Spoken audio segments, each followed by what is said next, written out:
selling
Ladies and gentlemen, welcome. Welcome. Thank you.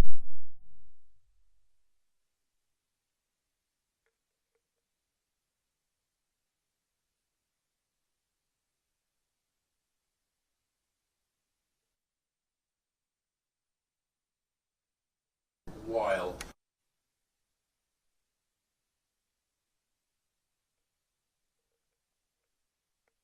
introduce themselves in a second, just to say that Grant came to me and showed me some of the work that was being done here. As you are seeing at this conference, there are 4 contenders for the leadership who are looking for tiny incremental wins here, because their big wins over each other are not necessarily available with such a small gene pool of MPs, and it's 119, it's not 121, because both Rishi and Richard are not voting in another round. So it's a small group, small incremental thing. Grant wrote an article for us very recently where he said he started talking about 1%, 2%, tiny incrementals, that the way that the Sky cycling team managed to make those wins that add up to make something big, and something big is what the party's looking for. So, I mean, you're Grant chaps, but you tell them, because the list of things you've done is quite long. Thank you, John. Well, I'm Grant Shapps. I was Defence Secretary, and then before that, you can test me now. Before that, Energy Secretary, Business Secretary, Home Secretary, briefly. No, we'll stop there. Transport Secretary, Party Chairman, Housing Minister, Cabinet Minister. I'm getting genuinely sorry. And I'm Ross Kempsall, Conservative Member of the House of Lords, former Director of the Conservative Research Department, and formerly Political Director in CCHD. So not surprisingly, you've done some research. Let's start off with quite clearly, people who want to know, take us through it. I've read through it, you've got copies, it's worth a read. It's 1%, that was it. You literally came to me and go, 1%, yeah. And it makes a big difference. It does. Giles, thank you very much. I got to stand here, and I'm going to do a bit of a double act just to run through this with Ross, so you get a quick sense of what this is all about. I'm very, very keen that during this we're able to get this out on social media, get others who are interested to know where to find us, which is, of course,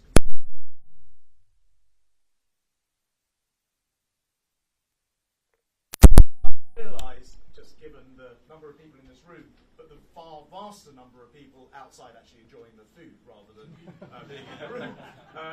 The popularity of this event shows that we're really onto something. That when I wrote the original email out to the candidates, someone's got the light switch there. Someone's leaned against the light switch there. Thank you. When I wrote out to candidates, I was really writing out just the week after the election to say, guys, it's really tough. I've just lost my seat. You didn't win. The fact of the matter is that, I fought in '97. Politics is actually a long-term game. Don't be disheartened. And that was actually the purpose of the email. The surprising thing was I received an enormous amount of response. And that is what made us think, talking to Ross and I were talking, that we ought to pull that together and put it into a report. And that is how what went wrong, Conservatives Together, that's how it came about. But I'm just going to hand over to Ross to give a sense of what is on these slides that, because we're so crowded, you probably won't be able to see, but Ross will be able to speak them through very quickly. As we all know, Ross, it was a very painful night for the party. It was. Thank you, Grant. We called it Conservatives Together, but we shouldn't call it Conservatives Close Together, because there's so many people in this room. We have to start with a realistic and an honest diagnosis of how bad the defeat was at this general election. We went from a raw vote of more than 14 million, nearly 14 million, to halving that to 6.8. Reform were only a matter of 2 million votes behind us. And our starting point for the project of Conservatives Together, which is purely about how do we campaign better, is an honest diagnosis of the defeat. So Labour, that's our worst swing against the Conservatives to Labour in modern history. On any metric you like.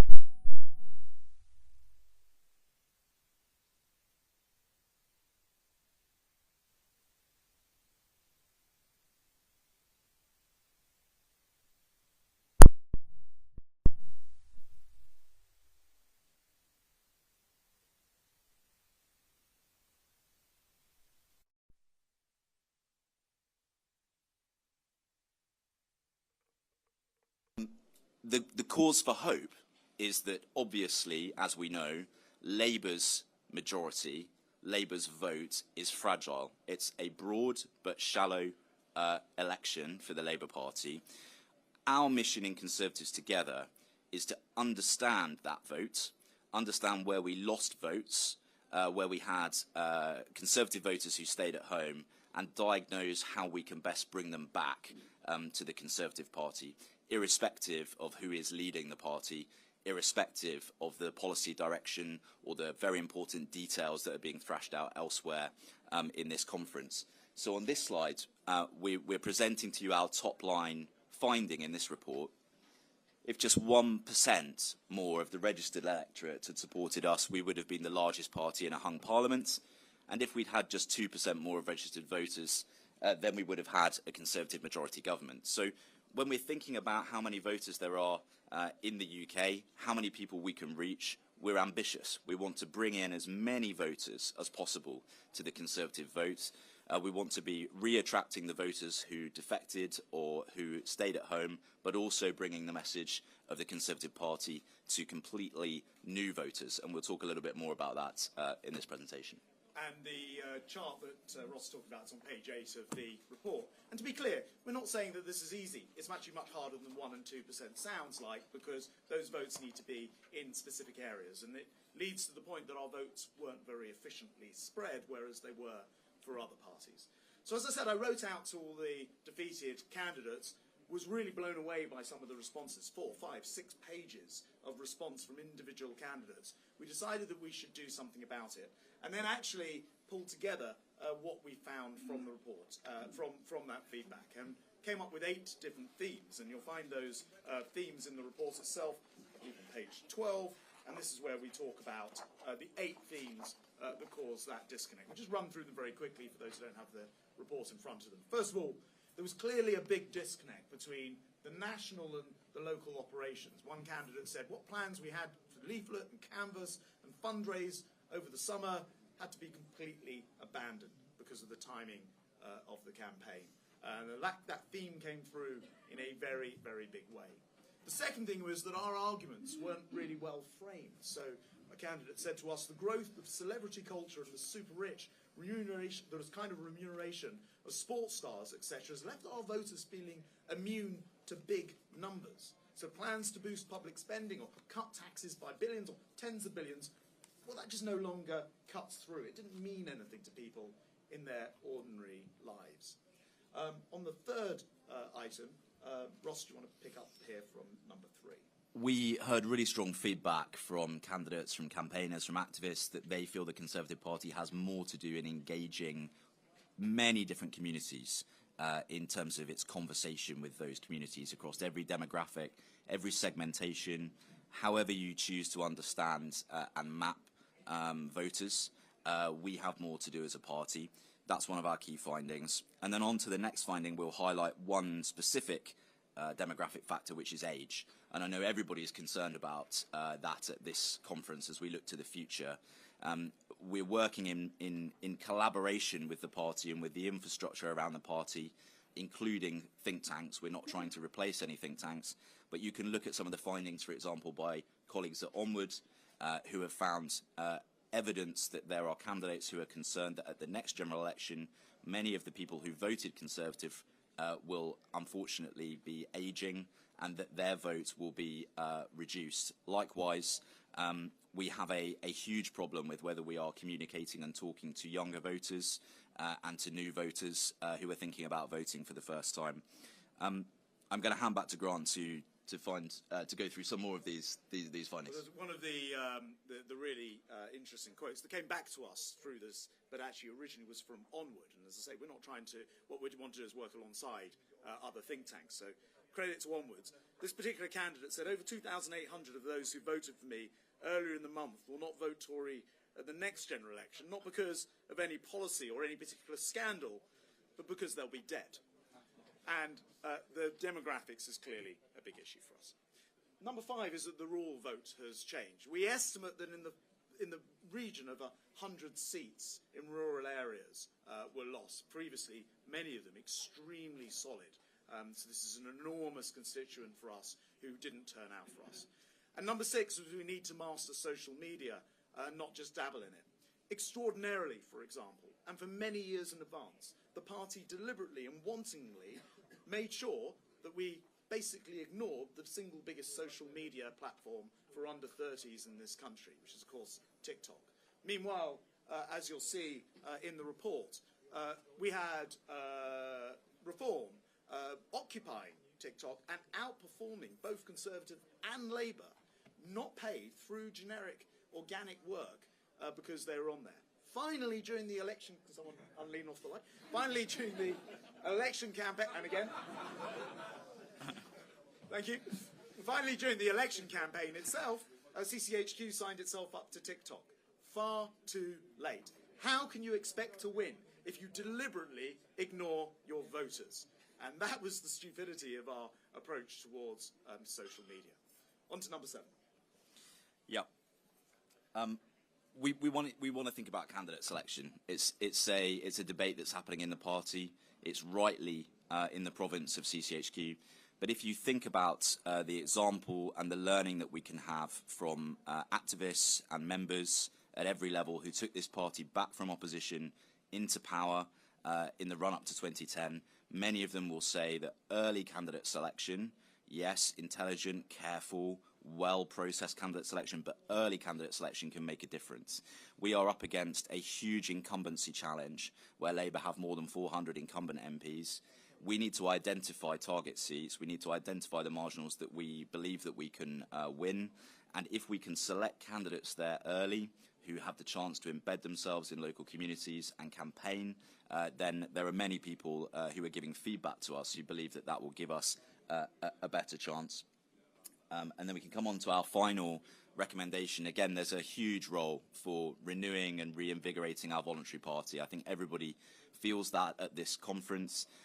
It's for the voluntary party and the leaders of the voluntary party themselves to give their view on how it should be developed, but they have to be listened to. They have to be enfranchised in the party's conversation.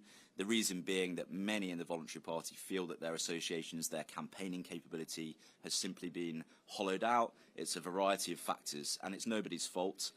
In everything that we're trying to do, by the way, in Conservatives Together, we are operating as a friend of the party.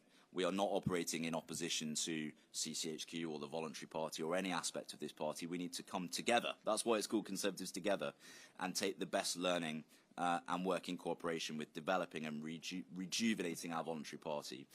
It was the case that at this general election, Labour were clearly able to deploy hundreds of activists into target seats. They were ruthless in their targeting. There were many seats where Labour won, but they really did not campaign effectively on the ground because they were so bold and they were so brave in their targeting. So they sent resource to seats which really hurt us. We need to be similarly bold in our targeting of voluntary party resource. That can only come by a better understanding the battleground. Ross, thanks very much. So those are our 8 points. What are we going to do about it? And that's where Conservatives Together come in.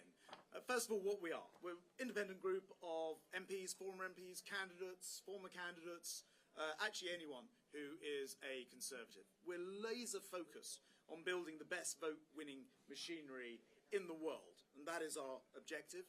And we want to absolutely support the network of candidates and future MPs, sharing resources, ideas, and training. So those are all the things that we are. What we're not, well, we're definitely not a think tank. We're not trying to create the master policy that if we just follow this, we'll win the next election. There are some superb think tanks out there already. We're not looking to replicate them. We're not part of the official party, but as Ross said, we want to be very much part of the party machinery that helps us win. So what does that mean? If you think about organisations like Women to Win, they do that fantastically.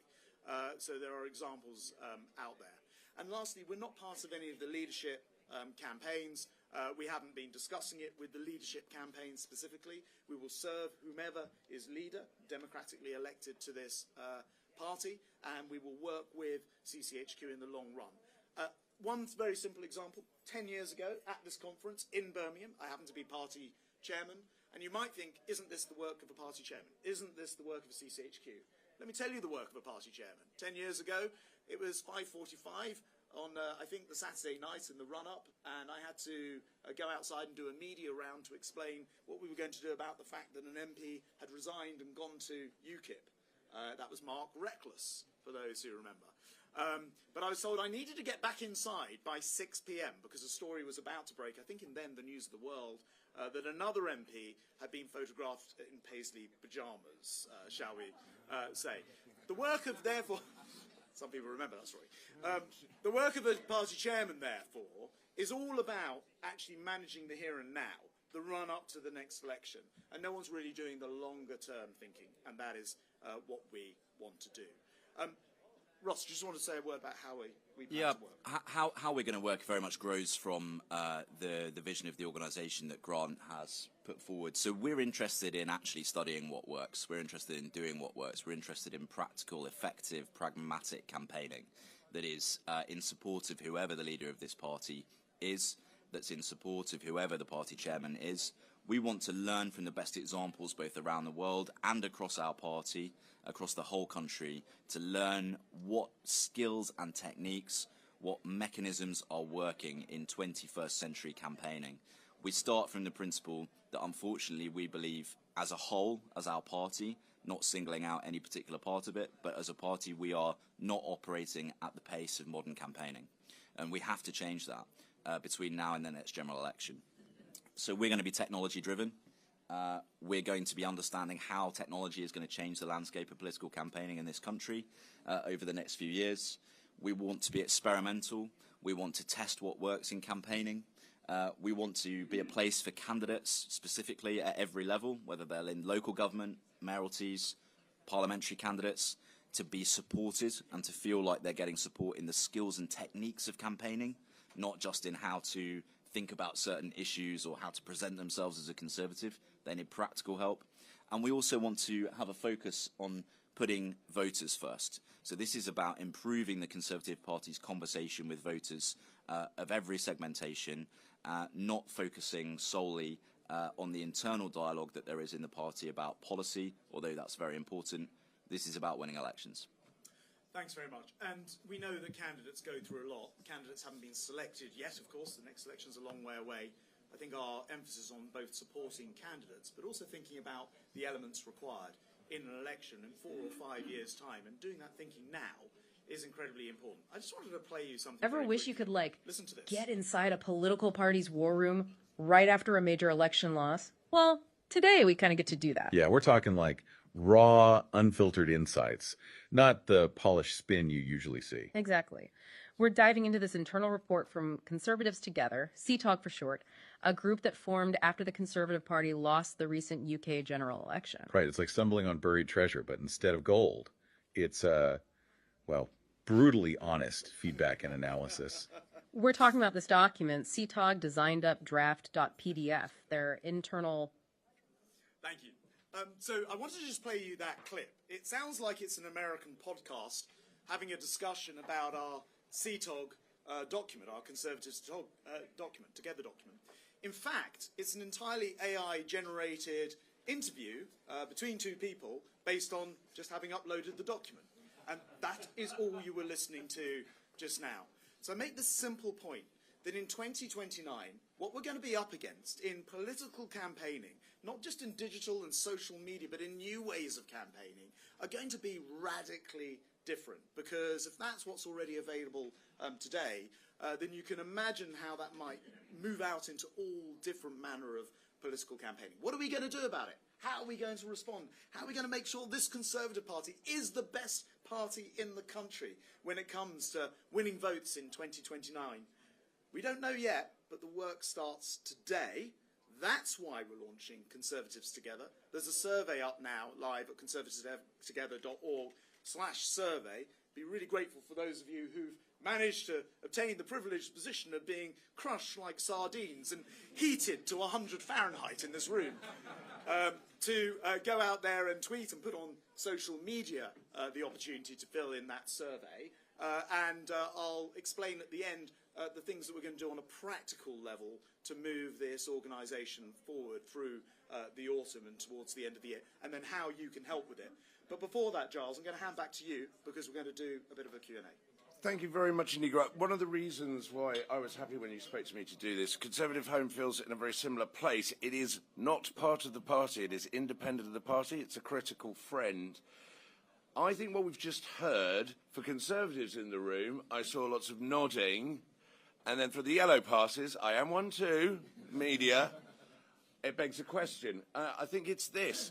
This just felt like the kind of presentation Conservatives who fought and got bruised by that last election campaign had something they were hoping and want to hear from CCHQ, their research department, and it developing and it covering all of it. This is what we found out. This is what we've dug up to give them the inspiration to get back in the fight. But you've been at pains to say it's not about competing with CCHQ. Now, all 4 leadership candidates have said in some way we are going to reform the structures of the party. Is it not sort of what you've just been doing, going, you may not need to be in charge of this sort of thing, this sort of outsourcing critical friend organisation working alongside could actually be one of the things that comes out of your analysis of what went wrong? Well, both Ross and I have both been inside CCHQ. All of us have been inside. So we know the things that it has to do. It has to be the body that selects the candidates, for example. No one else can do that. It has to be at the command of the leadership of the party. No one else can do that. Sometimes, because the party at CCHQ is so much at the command of the leadership, they're not doing the things that they need to do to critically think about the problems, and they're definitely not thinking in a longer-term aspect and longer-term framework. So I think that's where we can definitely help with it. Ross? I just think it's quite lazy and it's too easy to criticise CCHQ or to criticise certain parts of the party. It's an often repeated moan by those of us who have had to campaign. But the fact is, we have a party that is made up of three elements. We have a parliamentary party, we have a voluntary party, and we have a professional party. Each of them needs to work together in order to win an election. It's not the fault or the mission even of only one part of that party. We've got to pull people together. You know, the truth of that is that I already got people from CCHQ saying to me, can I write something about in defence of people in CCHQ, because they know they've taken a hell of a lot of flack. Yeah, and I will be the first to defend them, because the reality is that most of the people who worked in the professional party in the 2024 general election were exactly the same people who worked in the 2019 general election that produced a very, very different result. So this is absolutely not about criticising the professional party, but we've got to be aware that we need the voluntary party, the professional party, and the parliamentary party, crucially, thinking about campaigning as their primary mission, as well as the important policy debates and the important leadership debates that are going on within the party. And is the fact that actually a lot of people know about campaigning in their own area, knowing that actually there might be lots of very good ideas coming from the centre about general campaigning, but we know our place, we know our area, and sometimes you very definitely don't. I think that's right. We had a testimony from one candidate who said that she had worked very hard over many years to build the data up, and then I think on the eve of the election, new data was injected in, which overrode a lot of the hard work that's been done on the ground. And you know, that means that a lot of work's been wasted. It's a lack of coordination. And actually, it shouldn't be too difficult to fix, in which case. But we need to talk about those things up front, not just expect them to work at an election. I'm going to outsource asking questions, because I don't have to if you've got some lots of them. microphones here. There are microphones. I'm going to take two at a time. Inevitably, I will not be able to get to absolutely everybody. I will try to. Please make it a question. We've got lots to get through. There's plenty you can get out of these two gentlemen. Let's please make it a question and a brief one. Where's the other mic gone? There we go. All right, fire away. Thanks, Robin, Ross, and Grant setting up this. Ross, your research showed that the youngest voter we had was 50 years old. How can we bring it down to 40 years and 30 years? So we have a... Oh, should we do two? Yeah, we're going to do two at a time, and then... Who else is going? You can have one in a minute. Hi there. I have a problem, but I also have a solution. You mentioned, Grant, you mentioned TikTok earlier. My concern with that is the data then that's stored by our friends in China. So the solution is, why not create a tech platform where we have 3 years to get it out there and own it? Excellent. Well, thank you for being quick. Follow that model. I think the first one, Mr. Ross. I'll take the second one. I'm happy to take the young person's one. At this election, and at every election, we have a concept where we have an age at which the average voter crosses over from being an opposition party voter to a Conservative voter. At this election, for the first time, it was over 63. At the previous general election in 2019, it was nearly 2 decades younger. So we have got a problem in appealing to younger voters. There is plenty of discussion going on at this conference, which is very detailed about what the policy appeal should be. Obviously, there are issues like housing, tax, jobs, and so on. All of that needs to be discussed. What we're interested in is whatever policy solution the party comes up with, how do we communicate with those voters? How do we actually get them to vote? Because there are 2 stages. We can have the best policy offer in the world to young people. We can beat every other opposition party with our policy offer. But if we don't know how to communicate with younger voters, if we don't know how to get younger voters to actually get out and vote Conservative, we're never going to bring that figure down again. So, you know, we've got to study that, and that will definitely be one of the tracks of work that Conservatives Together takes forward. I think it's worth saying we actually just literally don't have all the answers to these questions. What we're going to do, and I'll talk about it at the end, is set up units within Conservatives Together to go off and think about these problems and propose solutions in lots of places. But on TikTok security, actually it's even simpler than you described. Look, I was Defence Secretary. I was, not untrue to say, paranoid about my security, not least because Putin has personally targeted me. So, quite rightly so, I had a protection team. I had, all of those different things. So, of course, I would never do anything which endangered my security or the security of the nation. But it's not that complicated. Just don't put it on your phone. That is the solution. And don't give it the rights to access location and the rest of it as well. So you ensure that it's materials put out not from your individual phone. You make sure that you don't provide all the access to location data and the rest of it. And every social media company uses your data. This is not unique to a TikTok, but there are unique circumstances behind their ownership, I accept. But the idea that it's better to simply ignore your voters and somehow they'll reward you by voting for you is complete and utter madness and contributed to our terrible result with young voters in particular. I'd also just add very briefly, we're aware that social media is only one strand of campaigning, and it's an important strand, but there are many, many ways to reach younger voters away from social media, and we need to look at all of them. Because when you were in defence and I was in the Foreign Office, the general assumption was they probably have, so just don't put anything on your phone. Just didn't carry a phone around. Most targeted departments in government. Yeah. Right, my media friends, I will come to you. I have no doubt that you could probably catch the two of them afterwards as well, but I do want to get through some of the Conservatives in the room. You had your hand up straight away. I'm going to go to the back there as well. Chap with the glasses at the back there. No, that was you. You looked around. Hi, Alex Clarkson, former parliamentary candidate in Stevenage, and I know that it wasn't just a one-man battle for me. I had a great team around me, and you need that. You need an army, not just yourself. I just want to know what the Conservatives Together offering is for members. So obviously there's some great stuff happening for candidates, on councillors and parliamentary, but what can we offer members, and is it not just an organisational thing, but a real movement with a bit of glamour, a bit of pizzazz that people can get behind and believe in, a bit like, is it our version of Labour Together? Mark Bayliss, I'm also a former parliamentary candidate in Worcester, and a bit like Alex, I was in a target seat. But we didn't get targeted till right at the end. And these issues, I mean, if we're going to effectively have good candidates, we need to get their stories out. CCHQ ran a campaign this time which was entirely about our plan. No personal details were allowed. You couldn't talk about anything that was so locked down. What's your strategy for getting good candidates and getting their stories out? Do you want to kick off with that? Because I think you pick up on that second one. Sure. The deference that you gave to Labour Together, yes, we had a little bit of inspiration with the name. We're not gonna conceal that from you.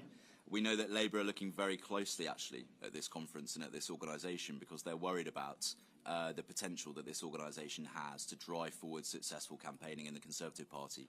But we have to be realistic. There are lessons to learn from opposition parties.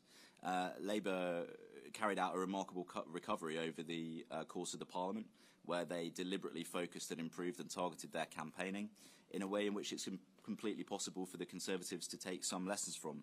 At the same time, we should remember that this is the most successful political party in terms of winning elections in UK history. This is the best election-winning machine in the world. It always has been in modern politics, and the members are absolutely at the heart of that. So I'm with you on fully involving members. We're going to take forward and develop some thoughts on that as we go forward. Part of the success of that is the fact that the Conservative Party understands what it's for. It is for winning, doing this. That's right, yeah. I think the Conservative Party, the oldest political democratic party in the world, has repeatedly been able to come back because actually it remembers that its purpose is actually to govern the country. I always think we have an advantage because the country, I think, is broadly centre-right. I mean, that's where ordinary members of the public are. They believe in looking after the family, they believe in working hard and being able to keep the receipts of it. So I don't think we need to have a huge debate about exactly where the party tacks, or we'll leave that to the leadership candidates rather. That's not the point of Conservatives Together. Unlike Labour Together, which was formed out of a desire to deal with momentum, that's not the issue. What the hole that we are trying to fix here is to do with the way that we organise and campaign and think about the future, or fail to. And so it's more on that level. In terms of structure, I'll just dip into it a little bit here in response to your point, Alex. What we're going to do is have an advisory board of MPs, candidates, those who won, those who didn't, in order to help guide our work in a series of different units, thinking about all the different elements from candidates and technology and so on and so forth. But all of that is yet to be set out. This is not being presented to you today as some sort of fully formed organisation. In fact, we haven't even formed the organisation. We booked a room, invited you, and published the you publish the results of what you told us. That is all we've done so far. We haven't done a single bit of campaigning or training or anything else. So that's the stuff we need to talk about next. Given that you said that, so that you know, the question was actually what is in it for members. Is it sometimes right to say this is for our candidates, this is for campaigning, this is for... Actually, there are organisations within the Conservative family that look after members, or is there something for members in this? Of which CCHQ should be first and foremost. So I don't think we would be trying to set up an alternative, come and join us and we'll give you what membership gives. It's impossible to do and not the right thing to do. But what we might do, and it's a potential subunit if you like, is think about what would members actually want.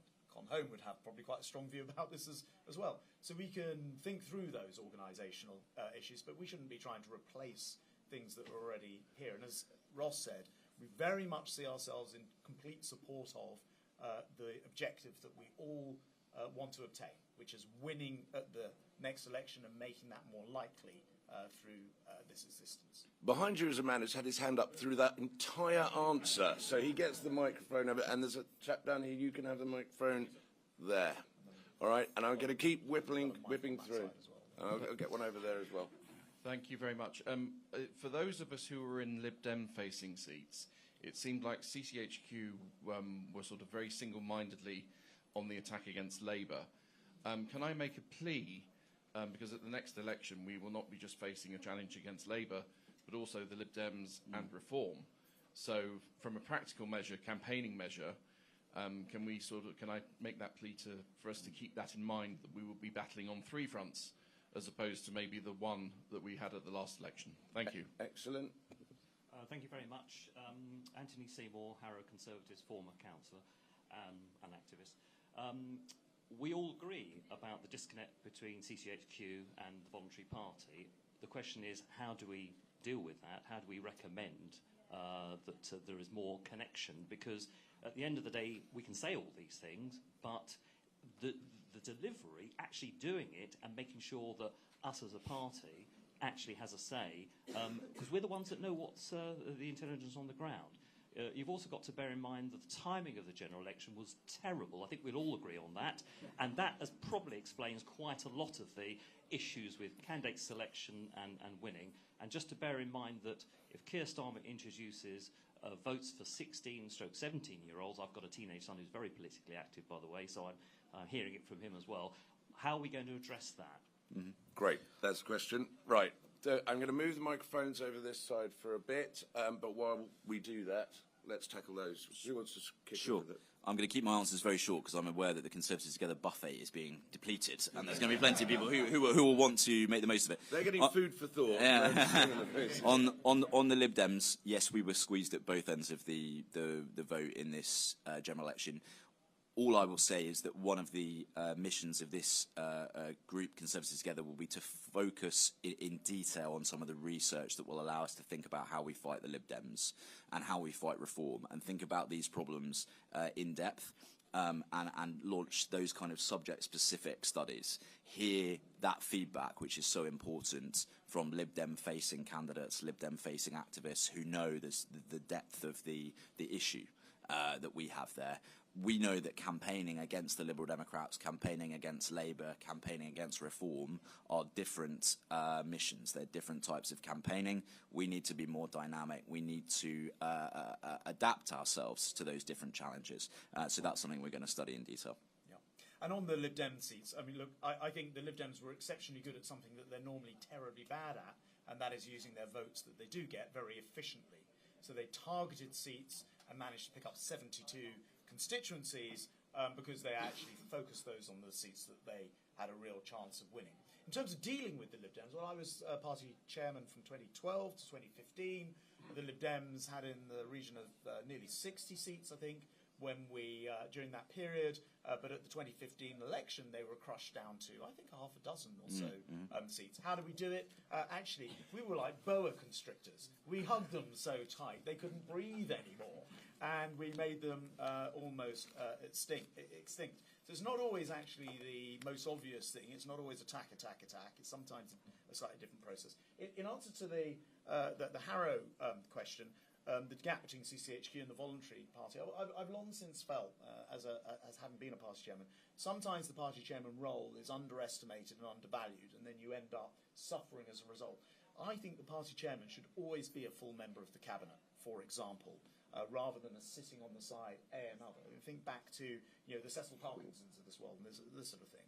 And actually think about how the party is a great campaigning machine because it has a proper voice around the table as full cabinet. So there are lots of things like that. No doubt, us thinking to this together will help us come up with a lot more things. Digging out one part of your question, is it saying the say, that's what we're doing today, and doing the do. What's the next stage of this process? I'm assuming it's these people signing up in droves. Yes. Otherwise you wouldn't be here.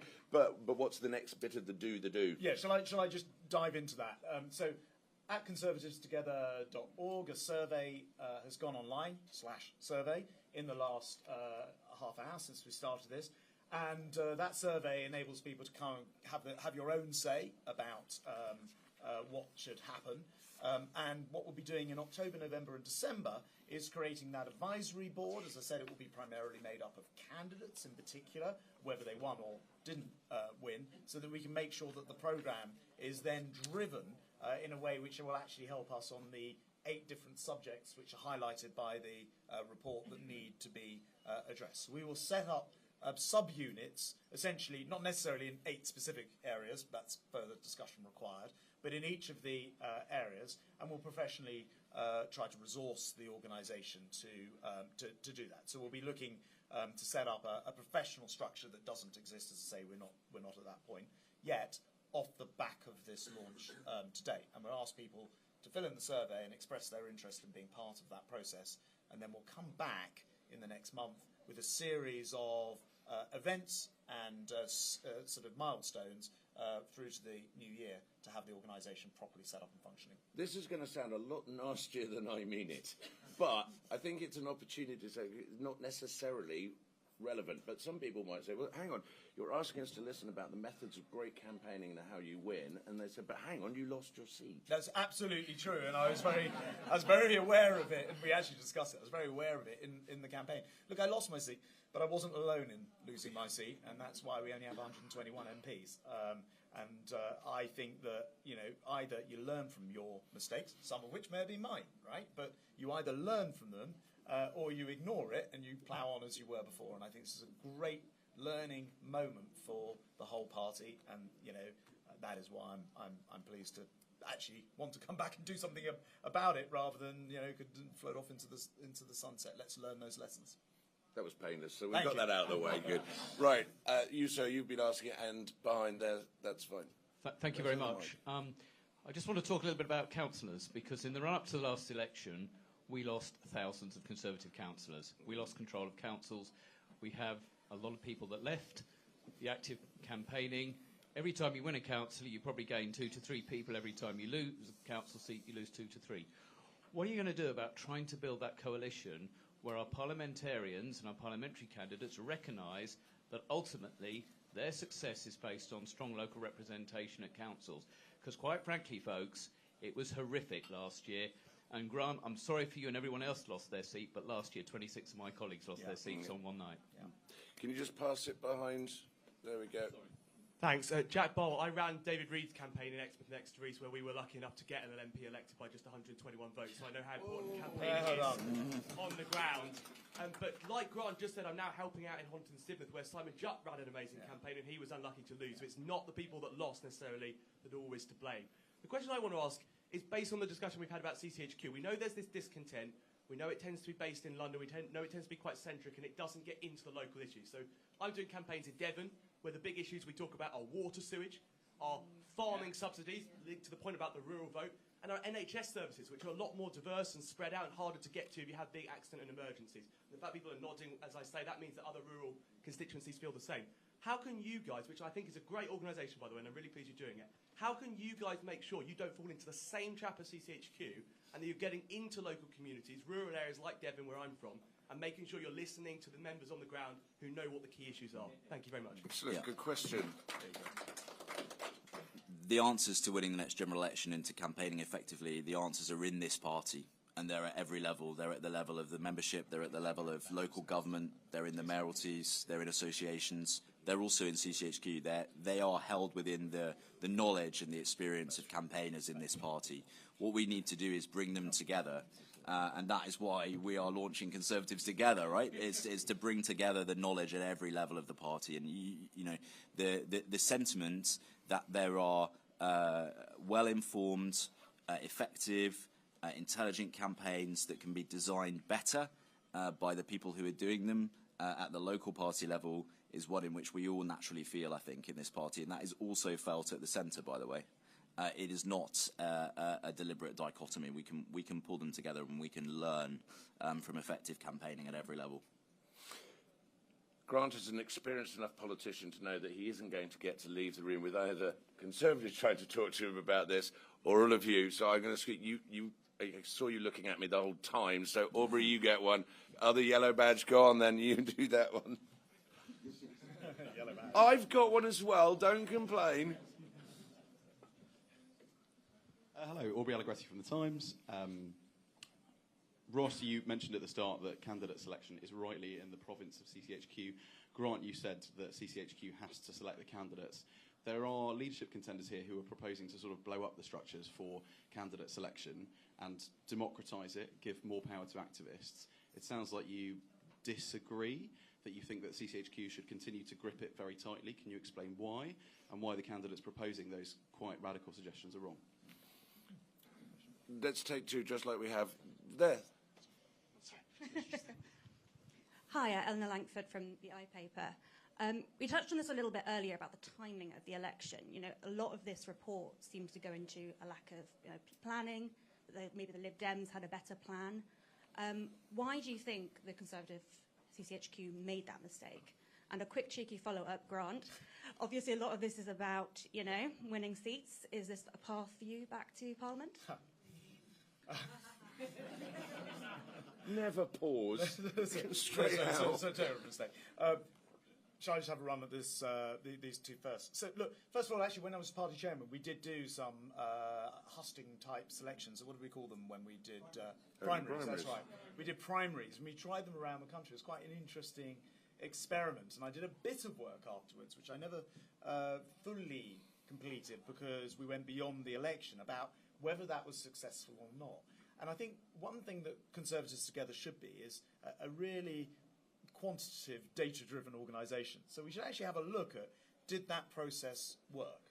Did it actually provide better candidates for the party or not? Were they more popular or not? You know, electorally, did it work or not?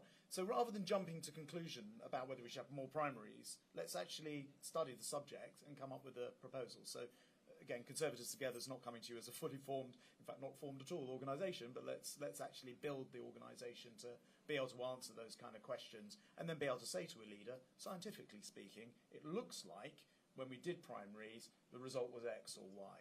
I don't know exactly what the answer would that be, to that would be. Look, on timing, it was a tragic mistake. I said to Rishi on the day that he called the election, he had a bunch of us sort of great officers, senior members, cabinet members in. I hoped to have a discussion, but in fact was to tell us that he'd actually already been to see His Majesty and Parliament would be dissolved. And I sort of said, look, I've seen this movie. I know how it is going to end, and it is not a happy Hollywood ending.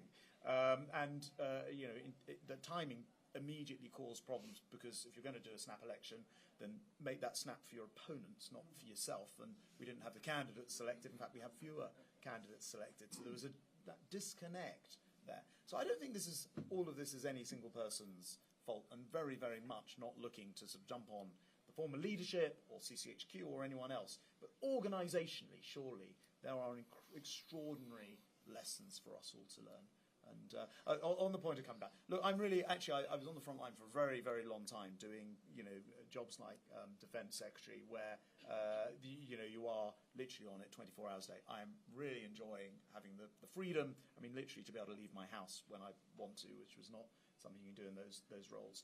And so, although I love public service and I may come back at some point, I'm not itching to sort of get back in the door straight away. I'm enjoying life as things are. So let's just revert. I asked you when we were talking about this, do you want to be the party chairman? And you were very definite about No, it. I There can you go. pull that one out for you. I've done it. I don't have no There desire we go. whatsoever to go back. Well, do you want to pick up on any of that? Yeah, I'll just say, Aubrey, and your knowledge of candidate selection is detailed. You'll know that actually the Conservative Party, local parties associations do select candidates. There are different selection rules depending on what kind of election it is. We're not experts on candidate selection. What I will say in defence of CCHQ on candidate selection is that the candidates team were fantastic people, incredibly hard-working. Candidate selection in the Conservative Party at the centre is under-resourced, and that's not their fault. It's a huge project to select candidates across the country who are of high quality. So we need to think about starting that process in a effective way, properly resourced, nice and early in this Parliament if we're going to learn the lessons of the run into 2010. I reckon I've got time for one more, and you put your hand up quicker. Could you anticipated where I was going with? Oh, okay, you got that one. You've been waving all through. I didn't see it. It's a question for you. Sorry, Deborah Simmons from Henley and Tame. Fantastic presentation. It's the third one I've been to in conference, and a number of drinks receptions from groups who are following up our defeat with learning lessons and the way forward. We've got Matt Barber setting up he's a PCC in Oxfordshire, setting up renewal. There is another David Johnson setting up another group. Do we need at least 3 groups telling us the way forward? And surely it's slightly symptomatic of the party that we've perhaps got 3 different routes forward. And then as an add-on, we're about to have a new leader. Would there not be some merit? I know one of the other members here said about the different ideas that the candidates have about selection. Say, is there not merit in holding off the launch and working with our new leader? Definitely happy to say that. I'm all for encouraging actually Conservative members and Conservative activists to come together and organise themselves and think about what they can do to refresh and reinvigorate the party. One thing that I think is distinctive about Conservatives Together, which I'm very passionate about, is we are not putting forward a policy platform for the party. There are other groups who are, and they have absolutely the right to do that. They need to work through those options, and the party obviously needs to think about what its policy position is. But before policy, often, as we know, when we're trying to win elections, comes campaigning skills and techniques. And before the leader, whoever it is, comes a resource that can be used by campaigners in the party, regardless of who the leader is. So that's what I think is distinctive about Conservatives Together. We're very deliberately not trying to become a think tank. We're not trying to become a group that is allied to a particular leadership campaign or candidate. We are thinking about how do we support Conservatives at every level of the party who are involved in the party to campaign more effectively, more efficiently, and basically at the pace of campaigns in 2024, which is very different to how some of our infrastructure feels at the moment. I think that's a common point. And I think the more trains to Rome, the better. I think there's a very conservative thing in having lots of different ideas and entrepreneurial spirit and the rest of it. But the other thing I would say is on timing. Obviously, we don't choose the timing of a party conference. It is in this point of time every year. And I think it would have been a bit crazy for us to miss the opportunity to get us all together and start this process. But very, very much, as I say, supportive of whomever becomes the leader. The great thing working with Ross, Lord Kempsall, is we are both doers. We like to see things actually happening. It's not good enough just to build something in name only. We'll want to see that work. And if you feel the same way, and if you feel passionate about the future of this party and our ability to shape it and win power again, then please give us a hand, make this work, and help shape the work that we do going forward.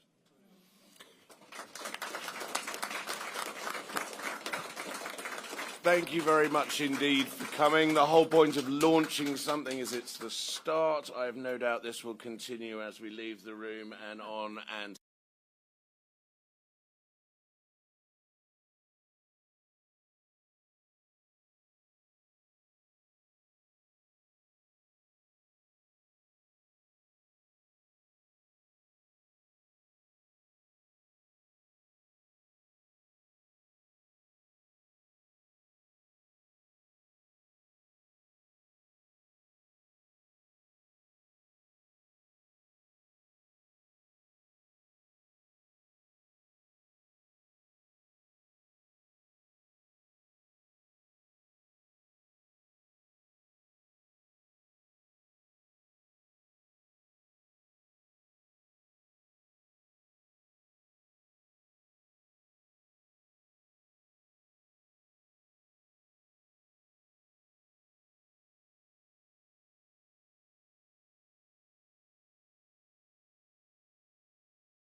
1, 1, 1, 1, 2, 3, 4, 5, 1, 1, 1, 1, 2, 3, 4, 5, 6, 7, 8, 9, 10. 1, 1, 1, 1, 2, 3, 4, 5, 6, 7, 8, 9.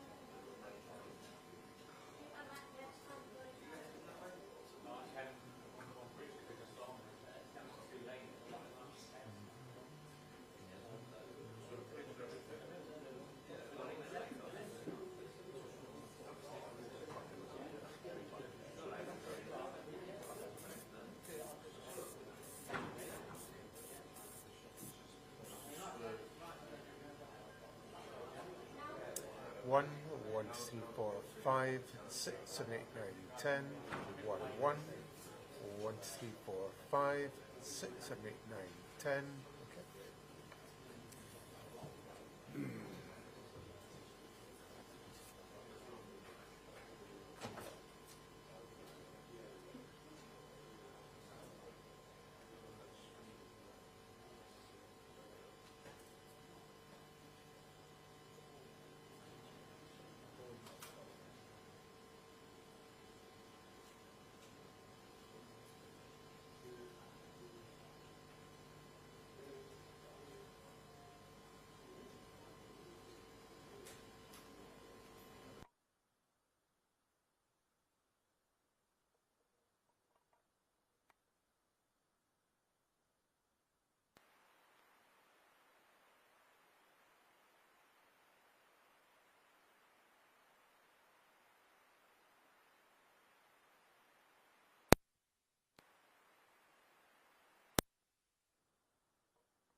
Scores.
2.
Cheers.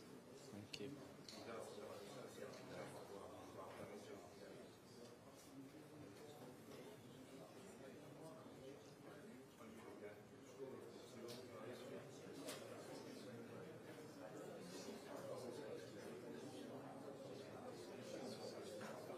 Yeah.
casuals here. We have Alexis McAllister. We will get through Alexis' questions first, and we'll move on to Arne Slot.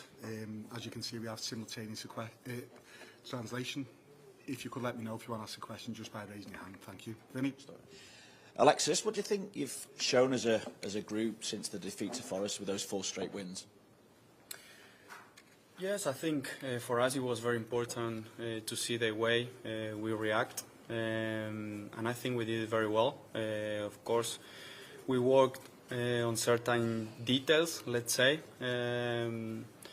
but what we didn't really like that game, it was the way we finished it. So yeah, we spoke about that. Everyone knew that it wasn't our best game, so we just try our best to win the next one, and that's how it was. And you're top of the Premier League now. Are you better equipped to go further in the title race and in Europe this season compared to last season? And if so, why? I could say a lot of things, but we have to show it. It's not about talking, it's more about showing it. I think we have an amazing team, as we had last season as well. So we will try our best to win every game we play, and then in January, February, we will see if we are capable of winning a trophy. I have to ask you about workload, though, because obviously this competition's changed and it leads to more games. Rodri said footballers are close to going on strike because of workload. I know Alisson said the other week as well that players aren't being listened to, and it looks like it doesn't look like we're close to a solution for football's sake and for the players' sake. So how do you feel about the workload that's being put on you guys at the moment? Yeah, I don't think there is much to add. The only thing I can say is that we all love playing football. And yes, we are tired. There is a lot of games. But the only thing I could say, or I want to say, I think is that we need more communication between all of the parties, between players, managers, and everyone. I think that's the easiest way to go forward, and that's the only thing that I think the players ask. Ian, just wait for the mic. Alexis, can I just ask you about how much you're enjoying your football at the moment? Because at the moment it's generally been yourself and Dominic, with Ryan playing in the 6 role. Is that something that's suited all of you, and how much have you enjoyed that sort of difference, if you like? Yeah, maybe last season I played most of the year as a 6, so my position is quite different. But at the same time, we have a lot of freedom. Like we try to have a structure and know where our teammates are gonna be. But we have our freedom as well, and sometimes could be just Ryan as a 6, sometimes could be a double 6 and Dom as a 10. So it changes a lot during the game. What I can say is that I feel really comfortable and I really like the idea. So yeah, I'm really enjoying my football, and hopefully tomorrow we can show it. And it's obviously early in the season, but only the 1 defeat so far. You've got a tricky-looking game at the weekend against Crystal Palace. I know this game comes first, obviously, but do you feel like there's a momentum now that you're taking into each game? Yeah, definitely. I think we have an amazing team, very good players, a good coach, and when you play for Liverpool, you have to be up there. That's what we try. That's what we want. But at the same time, we know it's quite early, so there is still a lot of time to see if we are able to be in the title race. Lewis. What am I? Hi Alexis. Your good friend Luis Diaz is playing very well this season, 5 goals I think already. What have you made of his contributions this season, and how he's starting to add more goals to the team? Yeah, I think he knows how important the numbers are for strikers or wingers, and I'm very happy that he's getting the goals and assists. He's been amazing for us. and I think he can still improve and play the way he plays. I think consistency is key, and hopefully he can show during the year how a fantastic player he is. Richard? Yeah, hi Alexis. You talked a couple of minutes ago about the way the midfield's working with you and Ryan and Dom, but can you give us a bit more information as to Arne Slot and what he wants for you as a midfielder and how it differs or how it's similar to what Jurgen wanted? I mean, between Arne and Jurgen, the principles are the same. So as I said, I don't think there is a huge difference. I just think that now we have more of a structure and some patterns that we know or we are trying to improve. So that's the main difference. Apart from that, there is not much to add. At the same time, we are just talking about Ryan, Dom, and me, but you have amazing players as well, like Curtis, Endo, Harvey. All of them are very important, and yeah, that's what we want to have, to compete between us and to get better. Yes. Hi Alexis, probably won't be that the elite group of players. You've won a World Cup and a Champions League. Is that a dream for you? Yeah, of course, it's a dream. For some people, it was a surprise that I won a World Cup, but I made my debut against Milan in the Champions League. So it's quite crazy. But yeah, definitely it's a dream to win the Champions League. And as I said before, when you play for Liverpool, you have to fight for it. We have very good players, good team, and we will see at the end of the season if we can win it. James? Alexis, if you win tomorrow night, Arne Slot will become the first Liverpool manager ever to win 8 of his first 9 games in charge here. What is it about him and his staff that have enabled them to ensure there's been absolutely no drop-off and make such a positive start? And has anything changed much in terms of the way you prepare for games, in terms of meetings and analysis?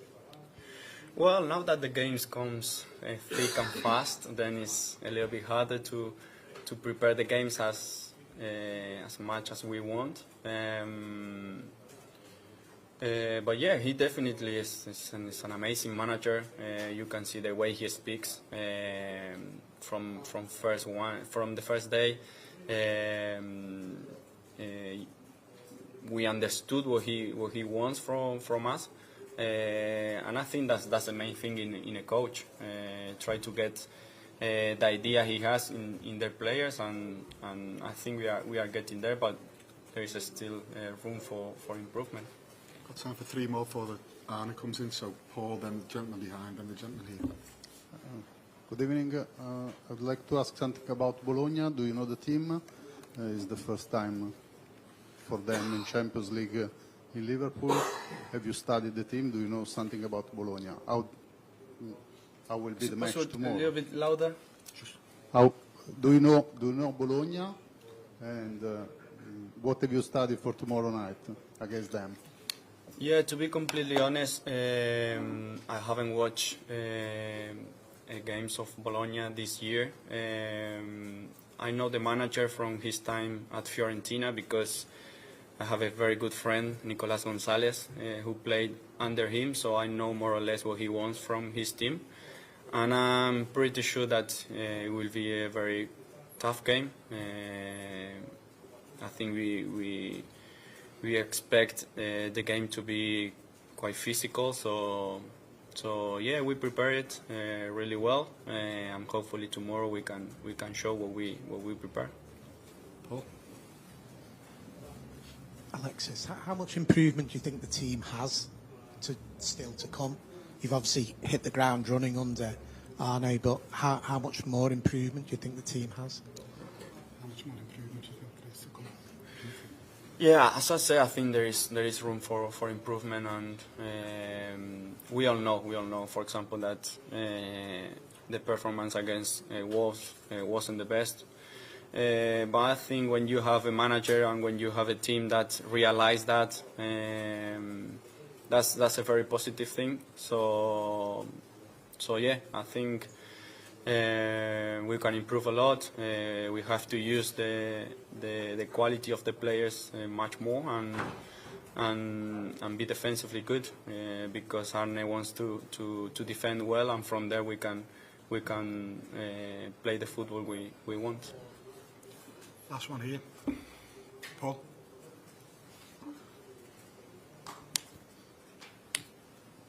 Hi, Alexis. I want to ask you about your Italian teammate Federico Chiesa. What have you seen from him so far, and what do you think he can give to Liverpool? Yeah, from the day he arrived, you could see how happy he is to be here, and that's already a very important thing. I think he's showing in training how good he is. So yeah, we expect a lot from him. We know that he will be very important for us because he will compete against our players, and I'm pretty sure that he's gonna do very well here. Thank you, everyone. Thank you.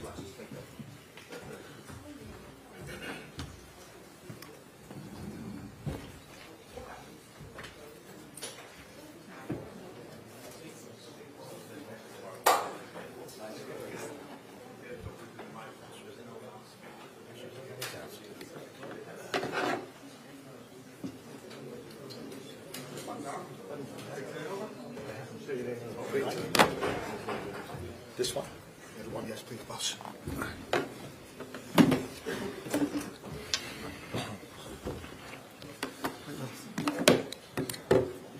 Afternoon. Exactly the same process previously with the translation, and also please let us know if you want to ask a question. Vinny, if you can kick us off. Hi, Anna. Can you bring us up to date with the injury situation? I'm thinking we didn't see Jota or Chiesa at training today. What's their situations and availability? Yeah, Jorgo missed out of 2 sessions after the game against Wolves. He took a knock. I think that's a good word to say. Yeah. So I'm expecting him to be with us tomorrow. That he's available to play.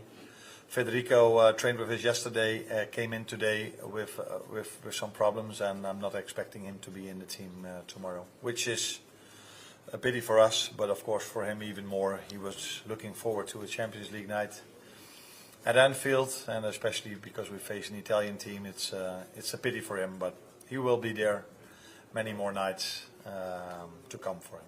How long are you looking at with Federico? Yeah, that's always difficult because it happened yesterday, but I'm not expecting him to be out for a very long period of time, but it's this game is not possible for him, and we have to wait and see if he can manage to be in the team on Saturday. And afterwards it's the international break. Arne, it's obviously 4 straight wins in all competitions since the defeat to Nottingham Forest. You've gone top of the Premier League now as well. What do you see in your squad that suggests that you can go longer in the Premier League title race and longer in Europe compared to maybe what the side was able to do last season? No, one of the reasons why we can compete is because we have a lot of quality, and I also see a lot of team cohesion in the team. So if we score, I also see the ones that don't play are really happy with us scoring, with us winning. So those are 2 really positive things. But I also see things we definitely have to improve if we want to stay where we are with the fixture list that's coming up. Like I said, every fixture is difficult in the Premier League, but everybody tells me that a top league table team is a bit more difficult than a low league table team, which we can all understand, and we haven't faced one of them yet. So we have to do things better, but one of the reasons why we can stay up there is because we have a lot of players with a lot of individual quality.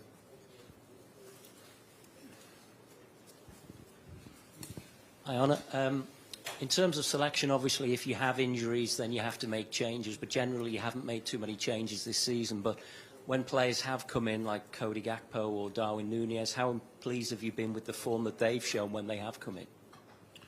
Yeah, you pick two now, but I also think about Curtis Jones, about Costas, about Joe Gomez, and Conor Bradley, and now I forget a few, so that maybe it was smarter for me not to name them.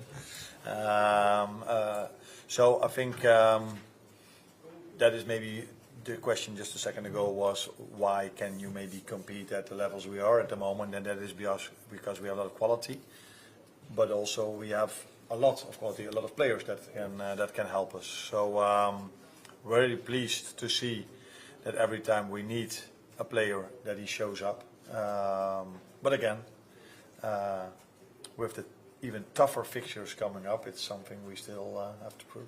It's nice, obviously, to have those options, but in a way, is that one of the harder aspects of the job when you have players of that quality who don't start week in, week out? It's not hard because they have quality, it's hard because they train hard and work really hard and are really involved in the team process. That makes it hard then sometimes to make the decision to say, okay, I choose these 11 and not the other ones. Not because they have quality, because if you wouldn't have quality, they wouldn't have played here. So they all have quality, but if they work real hard and they make my life really difficult, then it's hard to tell them that they don't play. But it is part of my job, it's part of their lives as well. That is, you know, if you're going to join a top club, that there's competition. And I think this is what they are also used to, playing at a top club, that this can happen. And they're handling, all of them handling the situation really well, and that's why I just said there's a lot of team cohesion, a lot of good energy in the group, and that's the most important thing when it comes to competition. Oh. Hi Arne, I'm interested in something you said after the game against Wolves, in which you were unhappy with the final minutes of the game in particular, which kind of surprised me because I don't think Wolves had a shot on goal after the 75th minute. So I'm wondering if your unhappiness was more to do with the missed opportunities on the break to go out and kill the game, and how important you think maintaining an attacking threat is when you're trying to protect a slender lead in a game like that. Yeah, you already gave the answers inside your question. So you can also sit on this chair maybe next time. It's exactly what you say. We haven't conceded anything in the last 15 minutes. Hardly in the second half. I think they only had 2 shots in the whole second half.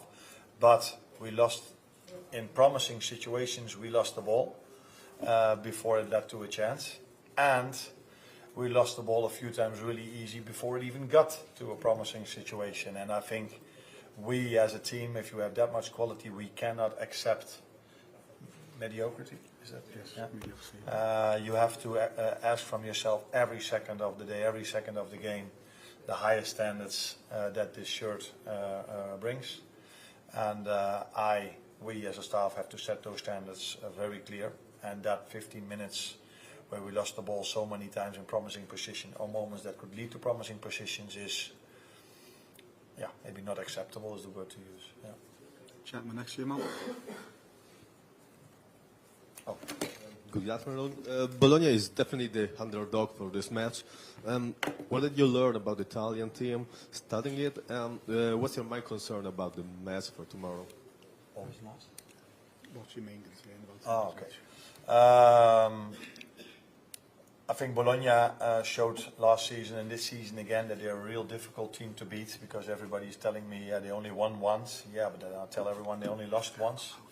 So that means it's a difficult team to beat, and we as Liverpool know how difficult it can be to play against a team that's man-marking all over the pitch, which is what Bologna does and what Atalanta did here last season. So yeah, to face an Italian team at Champions League level, and we know how difficult it was to face an Italian team on Europa League level, so we don't underestimate them at all. Because also that's not what they deserve for the way they played last season and even this season. Please just pass the microphone to the lady at the back.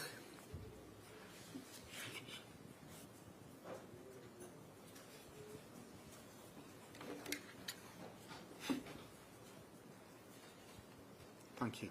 Salve, volevo sapere se era vero che c'era stato diversi anni fa un interessamento per Beukema e cosa pensa di questo calciatore. Whether you're interested in this player, you'll have to get us to repeat the name of the player a few years ago. Are you interested in? It was one player you were interested in a few years ago, but you'll have to ask the lady to repeat the name of the player, please. The question was I was interested in the club I worked for. That included me. Was interested in signing him. He had a real good season with the club he promoted with, and we were looking for a centre back, and we saw a lot of potential in him. Unfortunately for us, he made the choice to go to a different club, and unfortunately for him, he chose the wrong club because Feyenoord did much better than the club he chose. But they're not going to like this at that club he chose. That was also one of my former clubs, that's why I make the joke. But he did really well at AZ Alkmaar, and he made a nice transfer to Bologna, where he does really well again. So, very good player. Looking forward to meet him and to see him tomorrow. Yeah. Paul? You mentioned then that you won't accept mediocrity. So how do you get that message across to the players? What did you say to them? And do you lose your temper in that situation? Do you get angry with the players? That differs, of course. I don't lose my temper that much, and I don't think it's a good idea to lose your temper every single day, because then players at a certain moment feel like, yeah, there he is again screaming at us. So that doesn't work. I think it's better to show them the actual things they do. But the positive thing about this group is that maybe I don't accept mediocrity, but these players themselves don't accept it as well. So even after the game, I saw one or two players, maybe a few more even, that were also frustrated, not only about the last 15 minutes, but also about the way we started the game.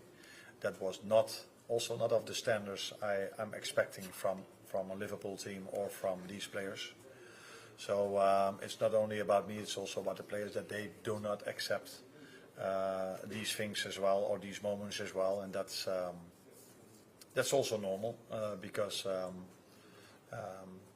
now it didn't lead to a chance, but the few times we lost the ball in the last 10 to 15 minutes, I remember a moment where Ibu had to block a ball. I remember a moment where Trent had to sprint back to save a moment where it could have led to them shooting on goal.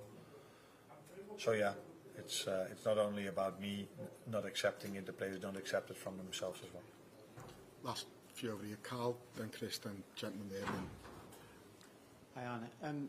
Alexis was in here just a minute ago, and he spoke in one answer about having freedom, and then also spoke about the structure in the team. I'm just wondering how you apply that to the team and to players in terms of where they fit in the structure and what freedom you give them within that structure. It's nice that he says this, because this is also what I'm looking for, that they feel there is structure, but if they only feel structure, they could feel like, oh, we have to do exactly what he says all the time, which they have to do when we don't have the ball. So when we don't have the ball, there's no room for freedom. Then it's just hard work and do what you have to do within the structure. But when we have the ball, especially in the last third of the pitch, then yeah, we also rely on the individual quality. We bring them as much as we can in certain positions, which comes from structure. But then it has a lot to do with the individual quality of the players, and they should feel freedom, even though they might not have it that much as he thinks he has. But it's good that they feel it that way. Yeah. Chris? Just a word about, it's your first Anfield Champions League night. I mean, that's a big moment, really, and whether that was one of the things you most look forward to when you became the manager of Liverpool, really. Yeah, I got the same question just a second ago, and I said I'm privileged enough to work at Feyenoord, where Champions League nights last season were also really, really special. People tell me it's going to be even more special over here tomorrow. So what I expect from our players, they've missed out on Champions League for a year, so when they step out on the pitch tomorrow, I want to see this. I want to feel this, that they feel like, oh, we missed this for a season. Now, a club of this standards, we have to be ready. And I'm hoping and expecting the same from our fans. They've missed out on Champions League for a season, and I'm hoping that they feel this desire to show to Europe again, you missed us because of this. And that combination should lead to hopefully a very special night for everyone that's involved in Liverpool. Last one here. Is the preparation any different for a big European game, or just treat it like a normal match? that was a bit of Scouse. Is the preparation, I'll translate. Is the preparation any different for the European match or just... Okay. No, that wouldn't be a good thing if it's if the preparation would be different than for a normal league game. If we would have played an evening game at Anfield, we prepare it in the same way. So we also go into the hotel and prepare ourselves in that way. And when it comes to my preparation or the preparation we have as a staff towards the players, we would send completely the wrong signal towards them if we would place Champions League above Premier League. So it's of equal importance, just as the other games we play in the League Cup and the FA Cup. So in the lead up to that, there's no difference. Again, I'm hoping for a special evening when it comes to the fans tomorrow. Thank you, everyone. See you tomorrow.